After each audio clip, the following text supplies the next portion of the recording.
verso 1.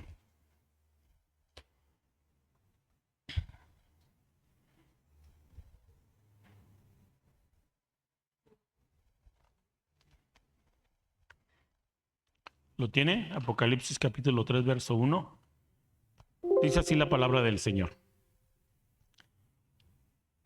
Escribe al ángel de la iglesia en Sardis, el que tiene los 7 espíritus de Dios y las 7 estrellas, dice esto: yo conozco tus obras, que tienes nombre de que vives y estás muerto.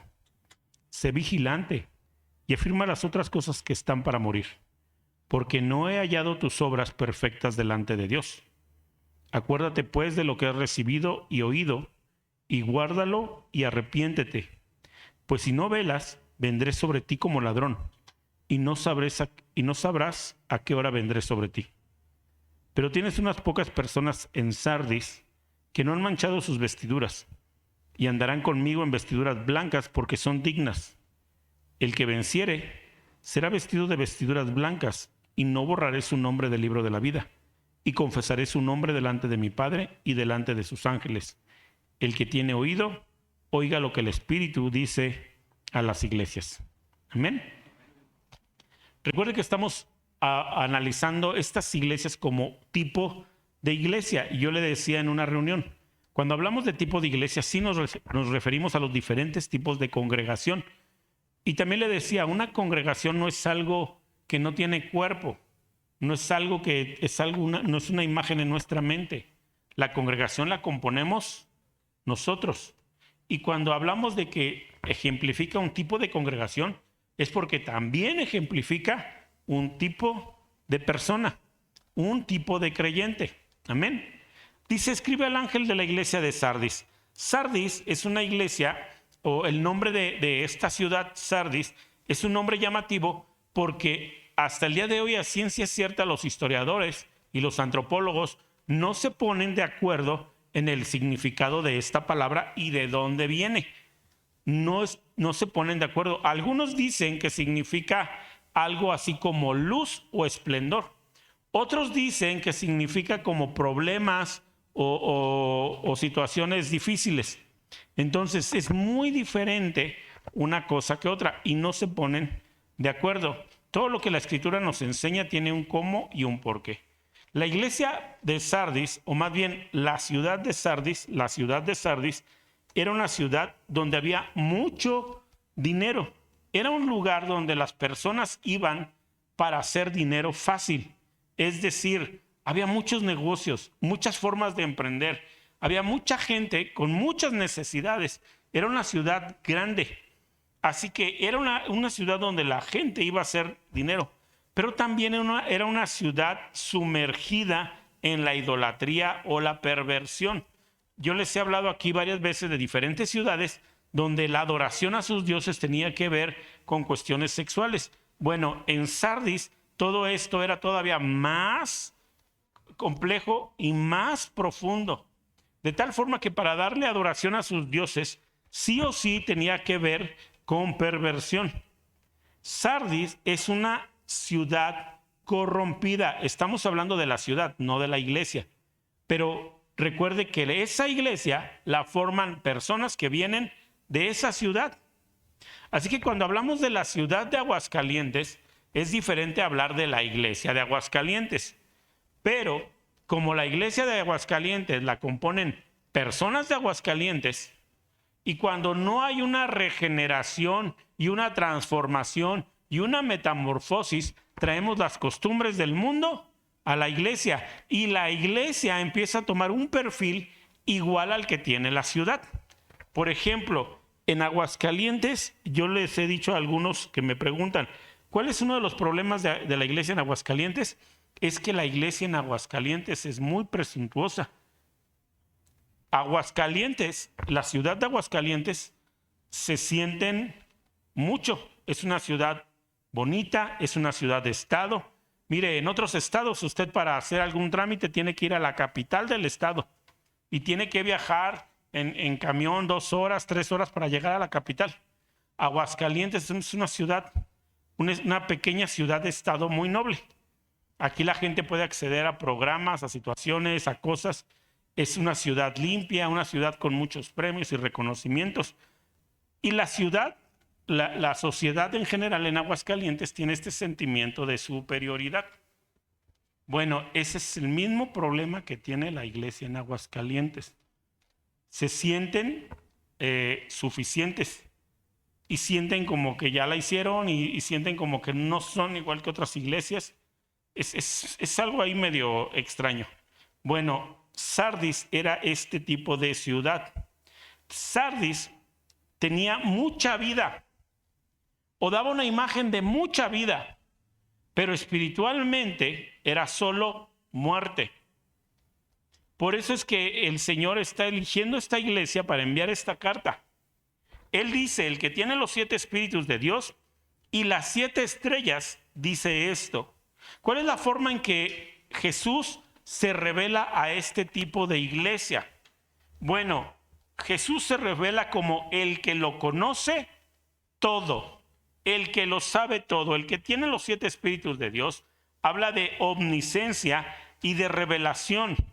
El que tiene las 7 estrellas dice esto. ¿Qué es lo que está revelando Jesús? Él es el que tiene la omnisciencia y Él es de quien depende la iglesia. Amén. Eso es lo que le está revelando. Y le dice, yo conozco tus obras, que tienes nombre de que vives y estás muerto. ¿Se dan cuenta que es muy parecido a la ciudad? Hasta en el nombre, porque yo te decía, los historiadores no se ponen de acuerdo en qué significa esa palabra, si tiene que ver con algo bueno o algo malo. Y Jesús les dice, así son ustedes. Tienen nombre de que viven, pero están muertos. Le está hablando a la iglesia, no a los incrédulos. Ustedes parece que son santos y que son perfectos y que son buenos y que todos están bien. Ustedes se bañan y vienen con sus mejores galas a la iglesia y levantan sus manos y adoran y algunos se caen y otros lloran. Parece que viven, pero están muertos. ¿Por qué dice esto el Señor? Bueno, acuérdate que se acaba de revelar Jesús como el que tiene omnisciencia. ¿Qué podemos esconder del Señor, iglesia? Nada. Ahora hazlo de forma más puntual. ¿Qué tratas de esconderle al Señor? No me digas que nada, porque algunos de nosotros estamos tratando de esconderle cosas al Señor. Y nos hemos engañado a nosotros mismos queriendo engañar a Dios. Nos justificamos sobre lo que somos, por qué somos y cómo lo hacemos. Tenemos una justificación y nos engañamos a nosotros mismos y queremos engañar a Dios. Tal vez no de forma consciente, pero sí de forma inconsciente. Y vuelve a sonar esta pregunta, el Señor diciendo, yo soy el que tiene los 7 espíritus, soy omnisciente. Y la iglesia está en mi mano y depende de mí, no al revés. ¿Qué es aquellas cosas? Algunos tienen orgullo, no todo tiene que ver con perversión, pero algunos de nosotros tenemos un orgullo. Algunos de nosotros somos soberbios. Algunos de nosotros escondemos nuestra soberbia bajo una falsa humildad. Algunos nos atrevemos a juzgar a nuestros hermanos.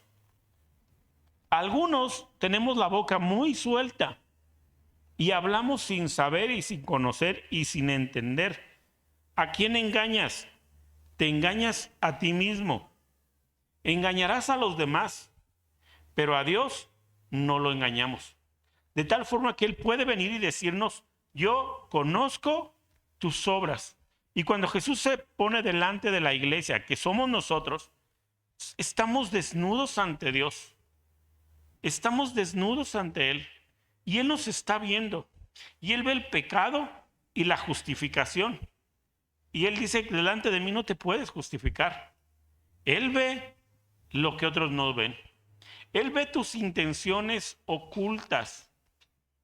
Él sí, nosotros no. En el verso 2 dice, sé vigilante. ¿Sé cómo? Vigilante. Y afirma las otras cosas que están para morir, porque no he hallado tus obras perfectas delante de Dios. Amén. Quiero que observe dos cosas aquí. La primera dice, afirma las otras cosas que están por morir. Significa que algunas cosas de las que nosotros sentimos orgullo están muertas. Yo soy tan amoroso, yo ya amo, yo ya soy generoso, yo no soy envidioso, yo ya perdoné, y Dios ve que eso es mentira. Y que esa área en tu vida está muerta. Pero también lo mejor es que dice, hay otras cosas en ti que están a punto de morir, todavía no han muerto. Hay esperanza. Recuerde que esta iglesia se ve bien bonita por fuera. Jesús le está diciendo, afirma las otras cosas. Perfecciona la ofrenda. ¿Qué significa esto? Yo voy a presentarle un ramo de flores a mi esposa. La compré allá en X lugar. Trae 50 rosas. Y usted sabe que así es este negocio de las flores. No todas están hermosísimas. Mezclan hermosísimas con dos que tres que ya están ahí, que van, que vienen. Yo le quiero presentar el mejor ramo a mi esposa. ¿Qué tengo que hacer? ¿Qué tengo que hacer para presentarle el mejor ramo? Solamente usar las mejores rosas. Entonces voy a sacar todas las que están marchitas, la que ya se está cayendo, la que no ha abierto bien o la que ya de plano se está pasando, y le voy a presentar a mi esposa un ramo perfecto. Jesús está diciendo, yo he hallado tus obras que no son perfectas delante de Dios. Y significa, tú eres esa ofrenda para Dios. Tu vida es una ofrenda, pero es una ofrenda imperfecta. Y el Señor está diciendo, afirma las cosas que están por morir. Tal vez en otras áreas ya valió. Pero hay algo en ti que todavía está vivo. Y muchos creyentes pasamos por esta situación. Venimos a la iglesia, pero no sentimos la misma plenitud que antes. Pero seguimos viniendo porque hay algo dentro de nosotros que nos mueve a seguir viniendo. Esa parte que no ha muerto es comunión. Alguien me decía, pastor, ¿usted cree que ya fui desechado? ¿Te preocupa que haya sido desechado por Dios? Sí. Significa que todavía hay esperanza para ti. Pero si tú me dices, ya no me importa, entonces está más canijo porque estás muerto. Pero Jesús está diciendo, hay cosas que en ti no han muerto. Afírmalas, identifíquelas. Entonces tenemos un doble trabajo. Primero, ubicar las cosas que ya están muertas. Ubicar las cosas que ya están muertas. Un joven narra un testimonio y dice, en los campamentos de jóvenes, en los eventos de jóvenes, yo gritaba con mis amigos, pues estábamos ahí puros amigos cristianos, y yo gritaba y levantaba mis manos y dame un grito de júbilo. Pero dice que él en un momento bajó las manos y dijo, todo esto que estoy haciendo, lo estoy haciendo porque ellos están conmigo. Todo esto que estoy haciendo, lo estoy haciendo porque es algo que me enseñaron a hacer. Pero en medio de este día de júbilo en que mis amigos están alzando sus manos y adorando, yo solamente tengo una duda y tengo una situación con Dios. Mi corazón no está pleno porque mi papá me abandonó cuando era un niño. Yo no conozco el amor de un padre. Y yo quiero saber lo que es un padre. Yo no tengo esta libertad de adorar a Dios porque ni siquiera puedo sentirlo como un padre. Pero él ubicó lo que estaba muerto en él. Y ubicó que ese levantar de manos era algo que hacía en automático. El Señor él confronta a Dios y Dios tiene un trato con él, donde él empieza a poder sentir al Padre como su Padre. Y empieza a sanar. Y empieza a afirmar las cosas que estaban por morir. Y su vida empieza a revolucionarse. Pero si nosotros somos capaces de ubicar las cosas que están por morir. Verso 3 dice, acuérdate pues de lo que has recibido y oído, y guárdalo y arrepiéntete. Pues si no velas, vendré sobre ti como ladrón y no sabrás a qué hora vendré sobre ti. Amén. La Biblia dice que el Señor va a venir como ladrón en la noche. ¿Lo has leído? ¿Lo sabías? ¿Sabes que esa expresión no es para los creyentes? Esa declaración de yo voy a venir como ladrón en la noche, ¿no es para los creyentes? ¿Por qué? Porque Jesús dijo que nosotros éramos sus hijos y sus amigos. Y Él dice en la Escritura que Él va a compartir todo con sus amigos. Y también dice que el Espíritu Santo nos va a hacer saber lo que está por venir. Y si estos versículos no estuvieran en la Biblia, también tenemos un montón de señales que nos indican que el Señor está por regresar. O sea que a los que va a agarrar desprevenidos, no es a la iglesia, es al mundo. Y cuando dice aquí, afirma, acuérdate de lo que has recibido, guárdalo, arrepiéntete. Si no vendré sobre ti como ladrón, significa, tú puedes vivir en esta situación de soy medio cristiano, y no soy del mal, pero soy medio. Y si estás en este conflicto, el Señor te va a pasar de noche. El Señor va a llegar y ni cuenta te vas a dar. No significa que Dios va a ir contra ti, significa que Jesús dice, voy a venir. Y así como al mundo, a ti también te voy a agarrar como ladrón en la noche, que no supiste ni cuándo.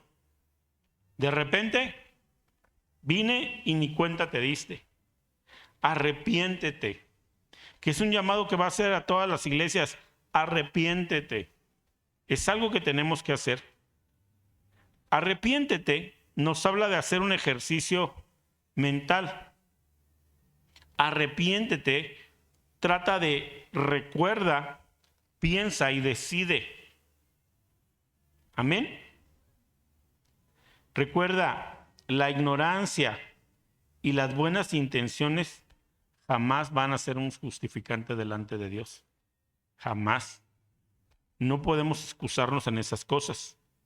Luego dice en el verso 4, pero tienes unas pocas personas en Sardis que no han manchado sus vestiduras. Está hablando la iglesia y dice, no toda la iglesia es así. Hay unos cuantos y Dios siempre ha sido fiel con el remanente fiel. La Biblia siempre habla de que el Señor dice que en cada movimiento de fe siempre hay un remanente fiel. Y Él es fiel con los que le son fieles. Ahora, la iglesia puede ser así. Se fija que no dice, uy, porque estos estaban dentro de esta iglesia, pues ya se perdieron. Pero dice, este puñado fue fiel. ¿Por qué? Porque estaban haciendo lo que tenían que hacer, estar en la iglesia. La iglesia es como el arca de Noé. ¿Lo recuerda? La arca de Noé se ve bien bonita en los dibujos y en las películas, pero por dentro, ¿cómo estaría? Si estaba lloviendo, todo estaba húmedo. Y tenemos animales, 2 animales de cada especie, que comen y descomen. Y es el barco de madera. Todo el día y toda la noche lloviendo, todo está húmedo. ¿A qué cree que olía ese barco? No hay de cierra la puerta y ponte el clima. Así que ¿a qué olía ese barco?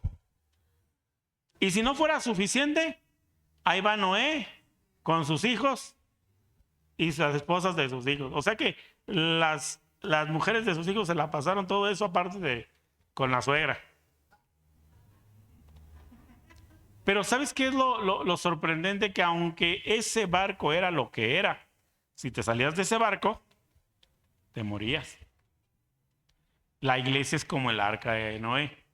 Lo que tú me digas que creas que hay acá, lo hay. Hipócritas, mentirosos, ladrones, vividores, la que te guste, lo hay. Pero esto es el arca de Noé. Y el que se sale, Esto es la iglesia. El Señor la va a ir perfeccionando, pero en lo que llegamos a perfección, así somos. Tienes unas pocas personas que han sido fieles. Me da mucho gusto poder tener este estudio hoy porque yo sé que en parte habla de nosotros, de ustedes. Ustedes han sido fieles. No han manchado sus vestiduras y andarán conmigo en vestiduras blancas, porque son dignas. ¿Somos dignos por lo que hemos hecho? No. Somos dignos porque hemos sido fieles a Jesús. Eso es lo único que nos da valor, dignidad. El que venciere, recuerda, el que venciere, implica que estos santos que fueron fieles, implica que aquellos que van a cambiar su forma de vida a partir de esta carta, van a tener batallas. El que venciere, porque esto no es de un día, porque esto no es de una época, es de todos los días y en toda época. Y vamos a batallar, y vamos a sufrir, y muchas veces vamos a querer tirar la toalla. Pero el que venciere, el que aguantare hasta el último, será vestido de vestiduras blancas. Habla de santidad. Y no borraré su nombre del libro de la vida y confesaré su nombre delante de mi Padre y delante de los ángeles. El que tiene oído, oiga lo que el Espíritu dice a las iglesias. Los santos siempre van a ser protegidos, pero eso no significa que no van a enfrentar batallas. Este es el mensaje que le da a la iglesia de Sardis. Amén. Apocalipsis 3:7. Vamos a leer esa porción. Dice lo siguiente: escribe al ángel de la iglesia en Filadelfia. Esto dice el santo, el verdadero, el que tiene la llave de David, el que abre y ninguno cierra, y cierra y ninguno abre. Yo conozco tus obras. He aquí he puesto delante de ti una puerta abierta, la cual nadie puede cerrar. Porque aunque tienes pocas fuerzas, has guardado mi palabra y no has negado mi nombre. He aquí, yo entrego de la sinagoga de Satanás a los que dicen ser judíos y no lo son, sino que mienten. He aquí, yo haré que vengan y se postren a tus pies y reconozcan que yo te he amado. Por cuanto has guardado la palabra de mi paciencia, yo también te guardaré de la hora de prueba que ha de venir sobre el mundo entero, para probar a los que moran sobre la tierra. He aquí yo vengo pronto. Retén lo que tienes, para que ninguno tome tu corona. Al que venciere, yo lo haré columna en el templo de mi Dios, y nunca más saldrá de allí.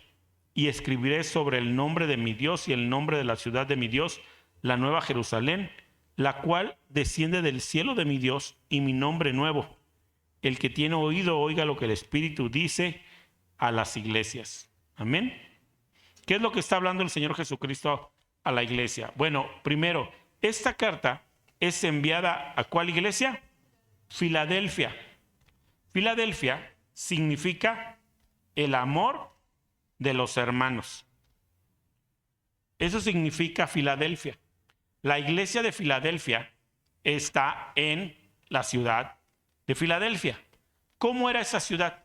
Esa ciudad era una ciudad no muy grande, pero era la puerta para entrar a Europa. En palabras más sencillas o para que tengan una imagen más clara, Filadelfia era la puerta para entrar a lo mejor de lo mejor. Amén. ¿Por qué se relaciona con la iglesia de Filadelfia? Bueno, tiene un nombre: el amor de los hermanos. Muchos creen que esta es la iglesia anterior a nuestra era, la iglesia de los mártires, la iglesia sembradora, la iglesia que entregó su vida para llevar el evangelio a cada rincón del mundo, que hasta hoy podemos hacerlo. Es una iglesia diferente, no es como Sardis, es una iglesia que tiene un mensaje de Dios muy especial. Dice aquí en el verso 7, escribe al ángel de la iglesia en Filadelfia. Esto dice el santo, el verdadero, el que tiene la llave de David, el que abre y ninguno cierra, y cierra y ninguno abre. ¿Cuáles son las características con las cuales Jesús se presenta a esta iglesia? Usa estas características porque la iglesia las necesita. Amén. Dice entonces que Él es el verdadero. Él es la verdad. Esto lo necesita saber la iglesia. Yo soy la verdad. Fuera de mí no hay verdad. ¿Por qué? Porque necesitamos amarrarnos, aferrarnos, abrazarnos a esta revelación de Jesús. ¿Qué más dice de Él mismo? El santo. Él es perfecto. Y la última que dice es que Él tiene la llave de David. ¿Qué significa esto? No vamos a ir ahí para poder avanzar un poco más, pero está en Isaías 22, en el capítulo 22. En Isaías, el profeta da una palabra para un rey y dice desde ahí: a ti te entregaré la llave de David, para que abras y nadie cierre, para que cierres y nadie abra. ¿Qué significa eso? Le va a dar autoridad para que lo que Él haga permanezca. Y aquí dice de nuevo Jesús, hablando acerca de sí mismo: yo soy quien tiene realmente las llaves de David. Amén. ¿Te acuerdas que hemos hablado y hemos orado muchas veces de que Dios, ábrenos las puertas, y abre puerta a Dios para que hagamos? ¿Cuántos han orado así? ¿Usted ha orado así? Bueno, se está refiriendo a esto y a lo mejor usted ni siquiera lo sabía. Porque Él tiene las llaves. Y dice que cuando Él abre, nadie puede cerrar. Así que cuando Dios nos abre puertas, nadie las puede cerrar. Y cuando Él las cierra, nadie las puede abrir. Amén. Esta es la imagen que Jesús le brinda a la iglesia de Filadelfia. Una iglesia donde el amor de los hermanos está presente. En el verso 8 dice: yo conozco tus obras. He aquí he puesto delante de ti una puerta abierta, la cual nadie puede cerrar. Porque aunque tienes poca fuerza, has guardado mi palabra y no has negado mi nombre. Filadelfia es una iglesia singular porque no tiene nada contra Filadelfia. A todas tengo esto contra ti, tengo esto, pero Filadelfia tiene una característica: no tiene nada contra Filadelfia. El amor de los hermanos. Y le dice: yo conozco tus obras. Jesús sabe lo que hace Filadelfia. Sabe que Filadelfia tiene pocas fuerzas. Sabe que esta iglesia tiene pocas fuerzas. ¿Y sabes por qué tiene pocas fuerzas? Porque ha batallado día tras día, noche tras noche. Ha permanecido firme en la palabra de Dios. Ama a Filadelfia porque dice que no lo han negado. Vino hambre, vino necesidad, vino persecución. Las familias se rompieron. Como dice la escritura, se levantó padre contra hijo, o madre contra hija, o nuera contra suegra. Pero la iglesia nunca negó a Jesús. Nunca dijo: ay, no, ya me voy al mundo, aquí no puedo. Aquí no hay amor, o no se me cumplió tal petición y me voy al mundo. Ellos no eran así. Quedaban muy pocas fuerzas en ellos, pero Dios les dice: yo te abriré puertas, conozco tus obras y he aquí puesto una puerta delante de ti, una puerta abierta a la cual nadie puede cerrar. Jesús va a hablar acerca de la aceptación. Jesús dice: yo abrí una puerta para ti y nadie la puede cerrar. Y les voy a decir por qué está hablando de aceptación. Porque, ¿sabes? Hay alguien que dijo: la iglesia es el único ejército que mata a sus heridos. Nos presumimos ser el ejército de Dios, pero dicen: la iglesia es el único ejército que mata a sus heridos.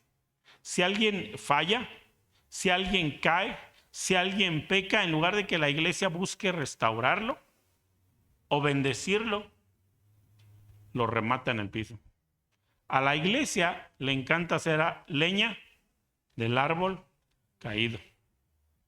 No estoy hablando, porque necesitamos ser muy observadores. No estoy hablando de los que apostataron. ¿Quiénes son los apóstatas? Los que han negado la fe. Estoy hablando de los que intentando vivir su fe, caen. Y cuando buscan regresar, la iglesia los rechaza. Y Jesús les dice, yo he puesto una puerta abierta delante de ti, la cual nadie puede cerrar.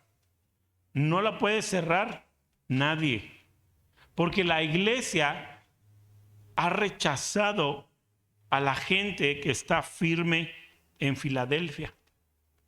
La iglesia la ha rechazado, y el rechazo ha llegado a tal punto que les han negado la entrada a la iglesia, y le han negado la participación de la comunión, y les han negado la participación de los sacramentos. Así están las cosas con Filadelfia. Dice en el verso 9: he aquí, yo entrego de la sinagoga de Satanás a los que se dicen ser judíos y no lo son, sino que mienten. He aquí, yo haré que vengan y se postren a tus pies y reconozcan que yo te he amado. Ahora, ¿a quién se refiere cuando dice yo entrego de la sinagoga de Satanás a los que dicen ser judíos y no lo son? ¿De qué está hablando? Lo que en ese momento la iglesia primitiva conocía todavía era judaísmo. Ellos eran judíos completos, es decir, eran judíos que estaban esperando al Mesías y lo conocieron en Jesús y seguían viviendo como judíos. ¿Cuál era su lugar de reunión? Las sinagogas.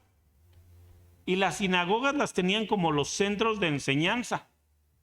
Y había sinagogas que rechazaban a Jesús y había sinagogas que aceptaban a Jesús. Pero aún dentro de este mover de fe y de las sinagogas mesiánicas o que aceptaban a Jesús, también ponían sus límites. Aquí no dejamos entrar a cualquiera. O si no son suficientemente santos, no los vamos a dejar entrar. Y Jesús en esta carta les dice, yo entrego de la sinagoga de Satanás a los que dicen ser judíos y no lo son. ¿Cómo lo transportaríamos al día de hoy? Hoy tal vez podría sonar algo así. Yo te entrego de la iglesia de Satanás, y lo llama iglesia de Satanás, a los que dicen ser cristianos y no lo son. Esto es lo que está diciendo. Sino que mienten. Yo haré que vengan y se postren a tus pies y reconozcan que yo te he amado. ¿Por qué? Porque la religión y la tradición son el veneno de la fe viva. Muchas comunidades, muchas iglesias se han perdido a causa de la religión y la tradición. Aquí la tradición es que vengan con tal vestimenta. No está mal que elijan vestir, lo he dicho muchas veces, de la forma que elijan vestir. Está mal que se lo quieras imponer a los demás y que aparte les digas que si no tienen esa vestimenta, no son santos. Esto solamente es religión y tradición. Como nota al margen, ¿sabes que una de las cosas que rigen a la Iglesia Católica es la tradición? Y le llaman la santa tradición. Cuando Jesús dijo, yo vine a romper y a destruir lo que la tradición formó por siglos. Pero la Iglesia Católica la llamó santa. Aquí Jesús está diciendo, yo voy a hacer que esos religiosos, yo voy a hacer que esos hombres que se dicen ser cristianos, yo voy a hacer aquellos que prefieren la tradición y la religión a la vida viva, se postren delante de ti y reconozcan que yo te he amado. Yo te he amado, así como estás.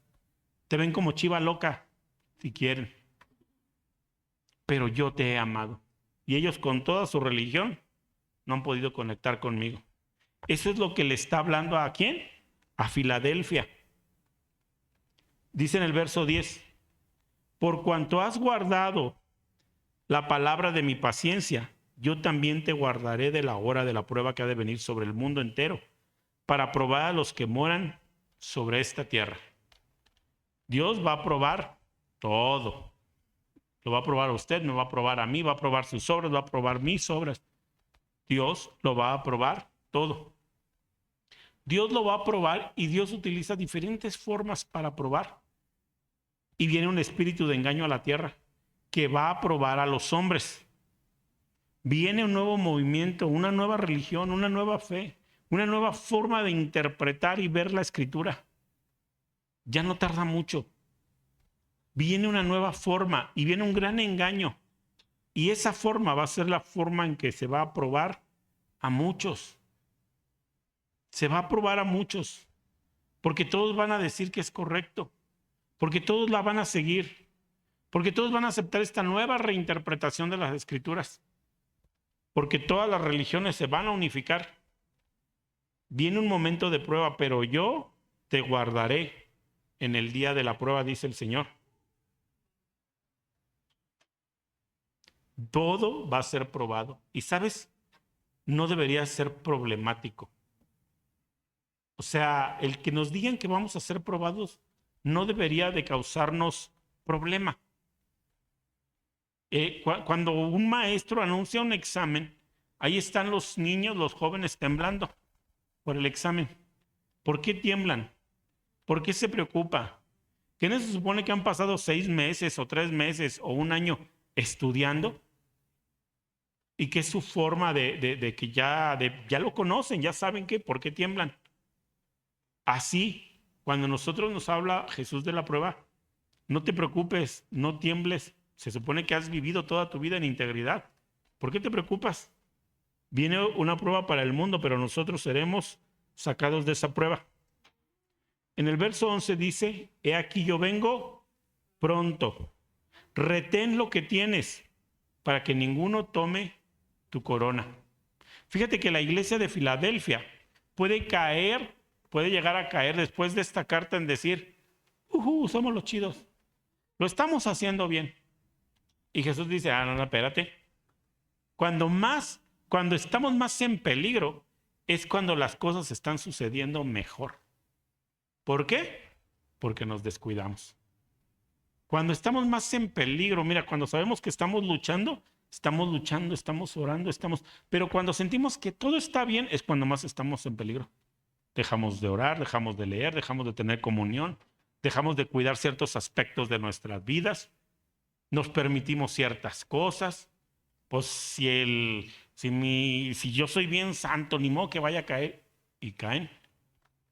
Así que el Señor le dice, retén lo que tienes, no permitas que llegue uno por ahí y te arrebate. Termina en el verso 12 y 13 diciendo, al que venciere yo lo haré, ¿qué? Columna en el templo de mi Dios, y nunca más saldrá de allí. Y escribiré sobre el nombre de mi Dios, y escribiré sobre él el nombre de mi Dios, y el nombre de la ciudad de mi Dios, la nueva Jerusalén, la cual desciende del cielo de mi Dios, y mi nombre nuevo. Todo esto es una serie de figuras. Escucha esto. David escribió, mejor es un día en tus atrios, en tu casa, que 1000 fuera de ellos. David escribió eso. Jesús nos habla y la Biblia nos habla de un templo hecho de piedras vivas, las cuales somos nosotros, la iglesia. Cuando Jesús les está hablando y les dice, al que venciere, yo lo haré columna en el templo de mi Dios, no significa que te vas a convertir literalmente en una columna. Significa, ¿qué hace una columna? Sostiene. Y dice, si tú vences en este templo espiritual, donde hay piedras vivas, tú vas a ser una columna. Nuevamente, a través de este mensaje, aunque no es el fin de este estudio, pero a través de este mensaje nos deja ver que aún en el cielo va a haber diferentes formas y posiciones y trabajos que vamos a hacer para el Señor. Y cuando habla de una columna, está hablando de alguien que ha sido tan fiel que puede sostener a sus hermanos. que ha sido probado y que ha sido hallado bueno. Y luego dice, y escribiré sobre ti el nombre de mi Dios, el nombre de la nueva Jerusalén, la ciudad de mi Dios, y mi nombre nuevo. Amén. ¿Qué significa eso? ¿Qué les está diciendo Jesús a la iglesia de Filadelfia? Les está diciendo, eres mío y te voy a sellar como de mi propiedad. Te amo tanto, te celo tanto que eres mío. Vamos y ponemos una marca sobre algo. Marcamos nuestras cosas con nuestro nombre. Marcamos, los hombres a veces marcamos nuestra herramienta para que no se confunda con la herramienta de alguien más. Y esa marca dice que es nuestra, es mía. Eso es lo que Jesús está diciendo. Vas a ser columna y te voy a marcar como mío. En el verso 13 concluye diciendo, el que tiene oído, oiga lo que el Espíritu dice a la iglesia. Amén. Por ahí vamos a dejarle ahí, porque queremos que tomes y reflexiones sobre estas dos iglesias. Vamos a continuar después de esto con la Odisea, que es lo que creemos que es la iglesia del tiempo actual o la iglesia que estamos viviendo actualmente. Amén. Inclina tu rostro, vamos a orar. Padre Santo, en el nombre de Jesús te agradecemos, Señor, por esta tu palabra, porque nos llamaste amigos, Dios, porque nos has hecho saber las cosas que están por venir, porque a través de tu Espíritu ministras nuestras vidas, Señor. Padre, que podamos tomar lección de lo que hablas a las iglesias, que podamos estar firmes, que escuchemos lo que el Espíritu está hablando, Señor, porque de seguro, Señor, que nos encontramos como una de estas iglesias. De seguro que así es, Señor. Nos hemos encontrado siendo o en semejanza con una de estas congregaciones, de estas iglesias. No solo hablo de Casa de Cristo, sino hablo de cada uno en lo personal. Señor, danos sabiduría, danos pasión, Señor. Ayúdanos a ubicar lo que está mal en nosotros, Señor. Que no muera, Señor, todo. Que avivemos el fuego, Señor. Que se hable de nosotros como la iglesia de Filadelfia, Señor. No como la de Sardis, Tiatira u otras más, Señor. Que podamos ser esos fieles, Señor, que tú estás llamando para ser columnas, Señor, en tu templo espiritual. Gracias, Padre, por esta noche. En el nombre de Cristo Jesús. Amén. Y amén, Jesús.